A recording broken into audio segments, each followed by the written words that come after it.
नमस्कार मेरे भाई और बहनों, स्वागत है आपका हमारे इस यूट्यूब चैनल पर। आज की वीडियो में हम बात करेंगे वचा यानी उग्रगंधा के बारे में। यह जड़ी किस किस रोग में काम आती है। जैसे किसी को श्वास का रोग है उसमें काम आती है, और विषम ज्वर है उसमें काम आती है, और अंतड़ियों में जिसके दर्द रहता है, आंतों की सूजन है उसमें काम आती है, और जिन बच्चों की बुद्धि बहुत ही मंद है, बुद्धि काम नहीं करती, उसमें भी काम आती है।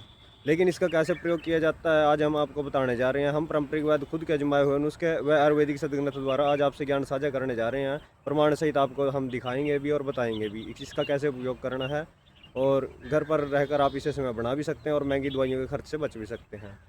तो ज़्यादा देरी न करते हुए आइए हम वीडियो को शुरू करते हैं।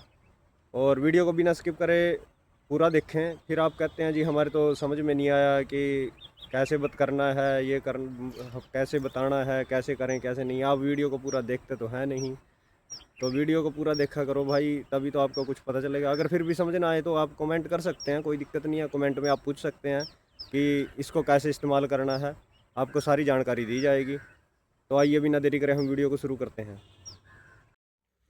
इसका प्रयोग जो है अग्निमंद, आंतर की सूल यानी आंतों का दर्द, विषम ज्वर और रक्तदाब तथा श्वास की क्रिया में न्यूनता लाती है। काश में कंठ रोग, जीर्ण, अतिसार, अध्यमान तथा असमरी में प्रयोग होता है। यह औषधि मैथ्य, पेशी विश्राम तथा संज्ञास्थापक गुण वाली है।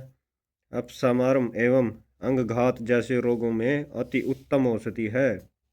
इसके सेवन से मेगा शक्ति भी बढ़ती है। इसका सेवन दूध के साथ अथवा शहद के साथ ज़्यादा दिनों तक करने से ही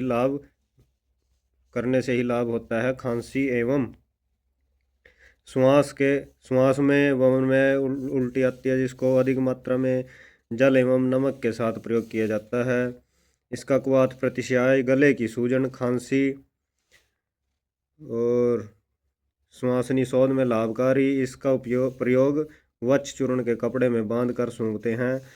और ये है अपस्मारम। इसका चूर्ण तथा मधु यानी कि शहद के साथ करना चाहिए, या वक्ष के टुकड़े कर 7 दिन तक घी में भिगोकर इसके पश्चात इसका तेल निकालकर इसको सूंघने से तुरंत लाभ होता है।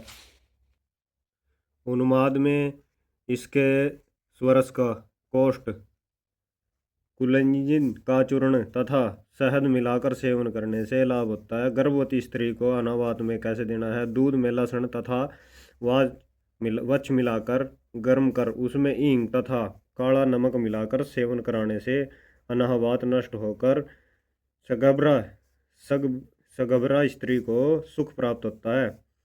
प्रसव के लिए वक्ष को जल में घिसकर इसमें अरंड के तेल का मिलाकर इसका लेप नाभि पर करने से सुख में प्रसव होता है, आसानी से प्रसव हो जाता है गर्भवती स्त्री को। आम तिसार, रक्तातिसार तथा खांसी में कैसे करना है? वक्ष, धनिया तथा जीरे का क्वाथ पिलाना चाहिए। विषम ज्वर में वक्ष, अरड़ तथा घी का धुआं करने से लाभ होता है।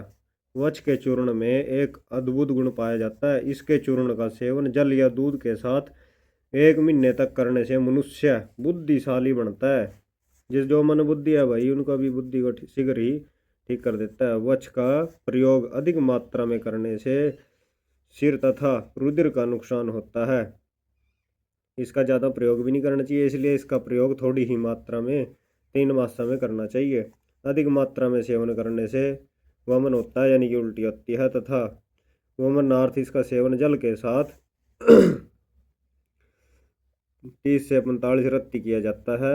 वक्ष के टुकड़े का मुख में रखने से कफ यानी कि खांसी आराम से बाहर निकल जाती है। बच्चों की खांसी को में वक्ष को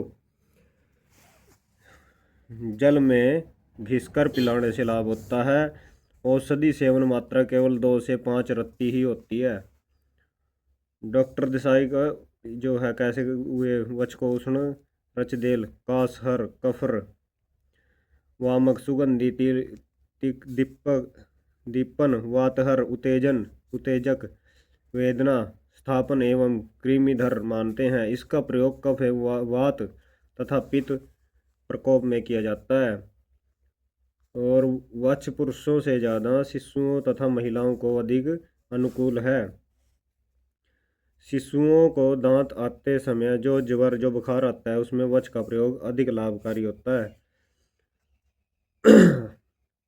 अपस्मार में वक्ष का चूर्ण मधु के साथ प्रत्यह सेवन करने से लाभ होता है।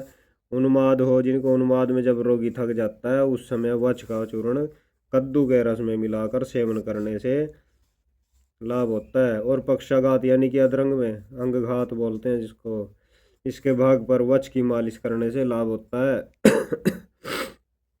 और यह है गर्भवती महिलाओं के प्रसव के समय वक्ष का प्रयोग केसर के दूध तथा पीपला मूल के साथ करने से लाभ होता है। शिशुओं की उदर वेदना तथा प्रवाहिका में वक्ष को सेक कर सेवन करना चाहिए। ये तो मात्रा है जी। अगर आपको हमारी दी हुई जानकारी अच्छी लगे तो हमारे चैनल को प्लीज़ लाइक करें, सब्सक्राइब करें और शेयर करें। अगर आपको कुछ भी समझ में नहीं आया हो तो आप कमेंट कर मुझसे पूछ भी सकते हैं और जानकारी ले भी सकते हैं। और अगली वीडियो आप किस विषय पर देखना चाहते हैं कृपया वो भी हमें बताएं। धन्यवाद।